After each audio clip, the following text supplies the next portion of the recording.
G'day folks, it's Phil from 15 Minute Guitar Practice and welcome to this part 2 of learning all the notes in all the keys. Now you might think that sounds like a pretty tall order, lots of work, but actually it's not at all. In part 1 we learned about a musical tool called the circle of fifths, we learned a mnemonic, and we learned the pen stroke hack, so we could get to this information far quicker than you thought possible.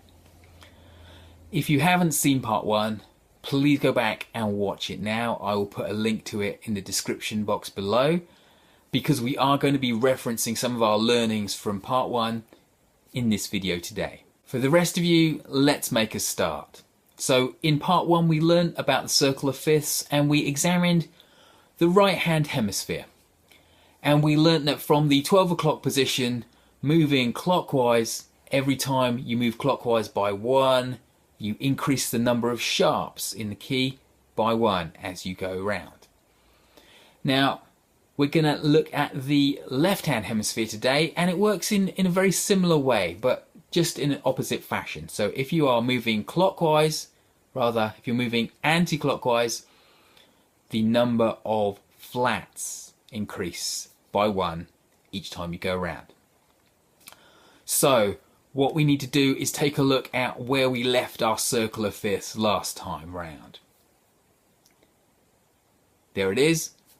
Okay, so the first thing we need to do, because we've got some blank spaces, is fill in the blanks. And to do that we need to learn a new mnemonic. And that mnemonic is, battle ends and down goes Charles's father. So we're going to write those in around our clock face.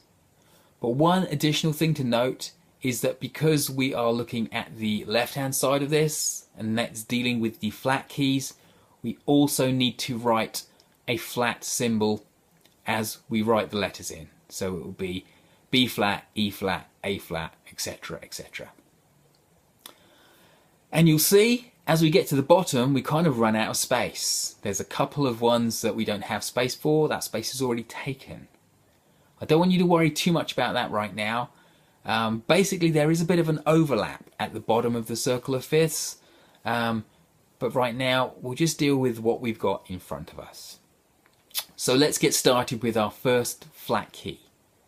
Our first flat key is F major, and it is 1 increment away from the 12 o'clock position in the anti-clockwise direction.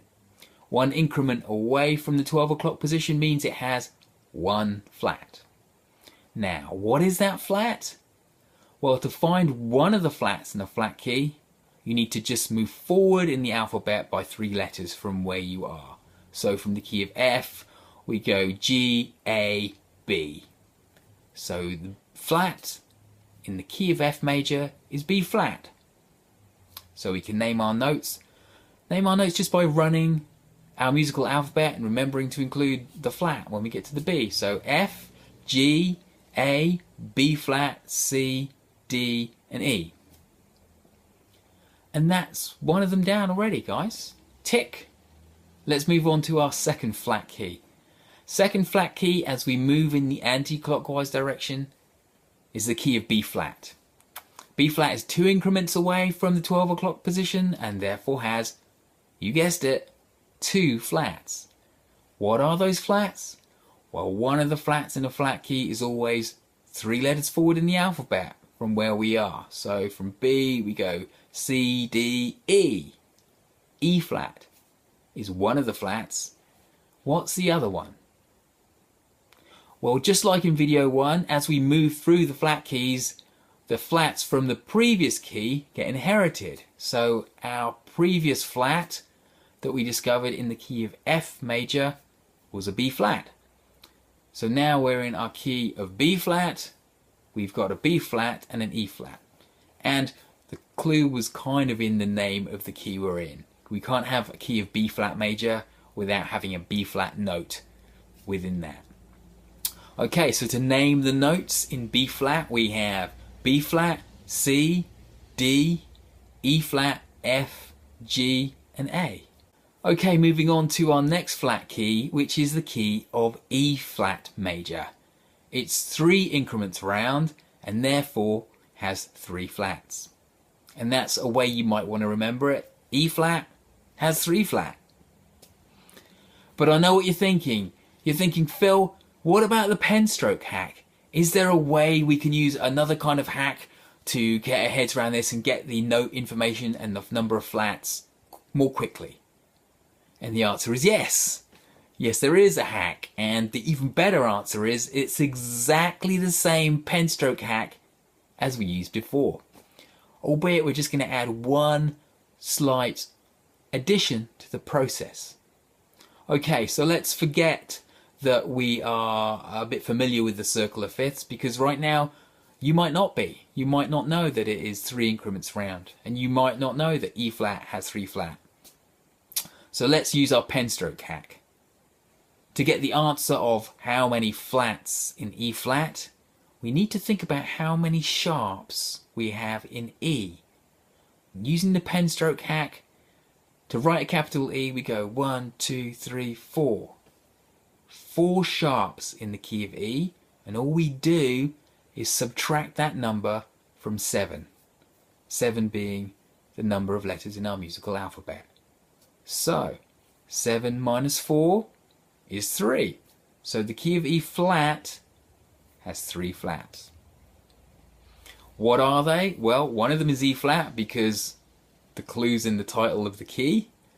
Another one is 3 letters forward from E in the alphabet, so E, F, G, A. I did 4 there, but that's because I included the key we're in. So we've got an A flat and we've got an E flat. And we've also inherited a B flat from the previous key. In fact, we've inherited more than just the B flat. We've inherited the B flat and the E flat. But either way, the way you look at it, these keys, these flat notes are accumulating as we go further round in the anti-clockwise direction. Okay, so let's do one more using our pen stroke hack. Our next flat key is the key of A flat. So thinking about the key of A and the number of sharps in A, using the pen stroke hack, the number of sharps in A is 1, 2, 3. 3 sharps in the key of A, 7 minus 3 equals 4. So the number of flats in A flat is 4. What are they? One of them is A flat because it's the title of the key we're in. Another one is 3 further on in the alphabet, so we go B, C, D. D flat is one of them, and you'll remember we've inherited the others. We've inherited a B flat and we've inherited an E flat. So in the key of A flat we have A flat, B flat, C, D flat, E flat, F and G. Okay, I think you've got the hang of it. I'm going to do one more, but it's just because I want to point out one more thing. So let's go to our next flat key, and our next flat key is the key of D flat major. D flat major, number of flats in D flat major, well, let's just think about the number of sharps in D. Pen stroke hack, 1, 2 pen strokes to make a D. So therefore 7 minus 2 equals 5. There are 5 flats in D flat. What are they? Well, I can reel them off pretty quickly. There's B flat, E flat, A flat, D flat, G flat. How did I reel that off so quickly? Well, a keen-eyed amongst you might have noticed that our flats, as they accumulate, have the exact letter names as our mnemonic. Battle ends and down goes Charles's father. Huh? It's like a magic trick. For years, I was amazed at my super musical friends. They could just like whip this off the top of their heads at lightning speed. And I thought it was amazing. I was like, how do you do that? And they'd be like, bro, years of study and practice. It's a long road. Well, as you can see, it's not a long road at all. In the space of 2 videos that top, I don't know, maybe 20 minutes, you have crushed circle of fifths, you know the notes in all the keys, and you know the number of sharps and flats in all the keys. Job done. It's not a long road. Well, it might have been a long road for them, eh? We don't know. They might have taken the long way around, but we have hacked this to pieces today. So if you have enjoyed this lesson and it makes sense to you, leave a comment below and let me know what you think. If you're confused and you have some questions, by all means, leave a question in the comments below. If you thought this was awesome, please check out my other awesome things. I've got a couple of courses. There is the Make My Pentatonic Scales Actually Useful course, which will teach you all about how to memorize the 5 positions of the pentatonic major and the pentatonic minor and understand how you're going to be using them in a hacky way, just like we've done today. And the other course which is really popular at the moment is my ear training bootcamp for guitarists. If you want to learn to play what you hear, if you want to learn to work out your favorite songs by ear, then this is the course for you. Check it out. I'll leave the link in the description, and as you've been such a good audience, I will leave a discount coupon link down below so you can get that ear training, I don't know, 60% off or something. I don't know. Anyway, check it out. That's all for now, and I will see you next time. Take care. See you later. Bye.